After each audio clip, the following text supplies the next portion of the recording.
Hello everyone, welcome back to my YouTube channel.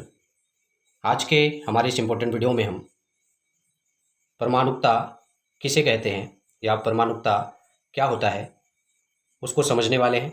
अतः परमाणुकता क्या होता है या किसे कहते हैं को अच्छी तरह से समझने के लिए इस वीडियो के अंत तक जरूर बने रहें।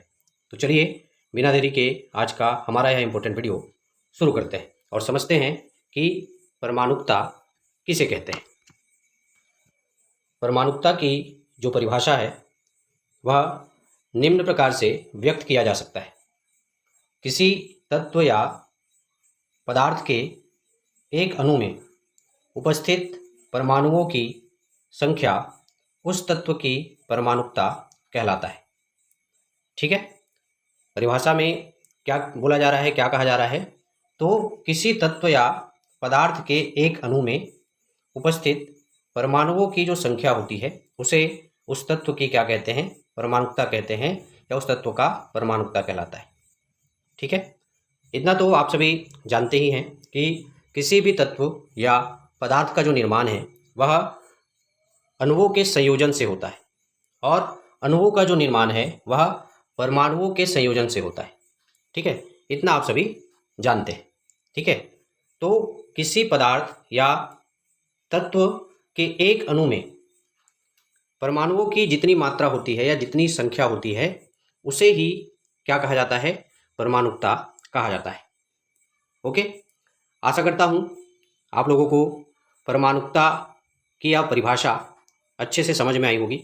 आगे अब हम परमाणुकता से संबंधित कुछ उदाहरण देख लेते हैं। परमाणुकता के अंतर्गत सबसे पहले मैं उदाहरण की बात करूं, ठीक है, तो सबसे पहले हम देखते हैं नाइट्रोजन का उदाहरण, N2 का उदाहरण। ठीक है, नाइट्रोजन को कैसे प्रदर्शित किया जाता है? तो यहाँ पे इसको N2 के रूप में लिखा जाता है। ठीक है, तो N2 यहाँ पे लिखा है, यानी कि इसकी परमाणुकता या नाइट्रोजन की परमाणुकता कितनी होगी? तो यहाँ पे आप देख सकते हैं नाइट्रोजन के साथ दो परमाणु मेंशन किया गया है, दो परमाणु दिया हुआ है, यानी कि जो नाइट्रोजन की परमाणुकता है वह कितनी होगी? नाइट्रोजन की जो परमाणुकता है वह कितनी होगी? तो वो 2 होगा। कितना होगा? वो आपका 2 होगा। क्लियर है? अगला उदाहरण हम देखते हैं।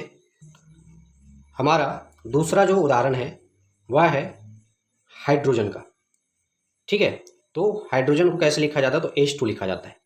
ठीक है, तो इस हाइड्रोजन में परमाणु की जो संख्या है या हाइड्रोजन की परमाणुकता कहे तो इस हाइड्रोजन की परमाणुकता कितनी है? तो ये 2 है। 2 क्यों है? क्योंकि हाइड्रोजन के साथ जो परमाणु की संख्या है वह कितनी है?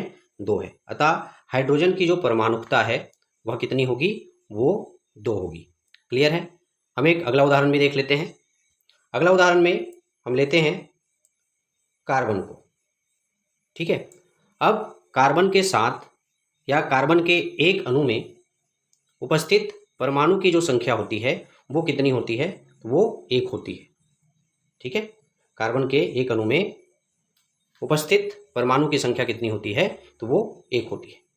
ठीक है, यानी हम कह सकते हैं कि कार्बन की जो परमाणुकता है, ठीक है, कार्बन की जो परमाणुकता है वह कितनी होगी? तो वह होगा आपका 1। कितना होगा? कार्बन की जो परमाणुकता है वह कितना होगा? तो 1 होगा। क्लियर है? हम एक लास्ट उदाहरण और देख लेते हैं। ठीक है, हम उदाहरण में ले लेते हैं ऑक्सीजन। ठीक है, तो ऑक्सीजन को कैसे प्रदर्शित किया जाता है? तो उसको O2 से प्रदर्शित किया जाता है। ठीक है, यहाँ पर ऑक्सीजन के एक अणु में परमाणुओं की जो संख्या है वह कितनी है? 2 है। ठीक है, ऑक्सीजन के एक अणु में परमाणुओं की संख्या कितनी है? तो वो 2 है। ठीक है, अतः ऑक्सीजन की जो परमाणुकता है, ठीक है, ऑक्सीजन की जो परमाणुकता है वह कितनी हो जाएगी? तो वह हो जाएगा आपका 2। ठीक है, इस तरह से आज के हमारी इस वीडियो में हमने परमाणुकता की परिभाषा देखी, परमाणुकता से संबंधित कुछ उदाहरण देखें। आशा करता हूँ आप लोगों को परमाणुकता क्या होता है, किसे कहते हैं, यह बहुत अच्छे से समझ में आया होगा। साथ ही साथ परमाणुकता से संबंधित जो भी उदाहरण थे वो भी आपको बहुत अच्छे से समझ में आया होगा। इसी प्रकार के इम्पोर्टेंट वीडियोस पाने के लिए हमारे चैनल से जुड़े रहें। तब तक के लिए धन्यवाद। मिलते हैं हमारे नेक्स्ट वीडियो में।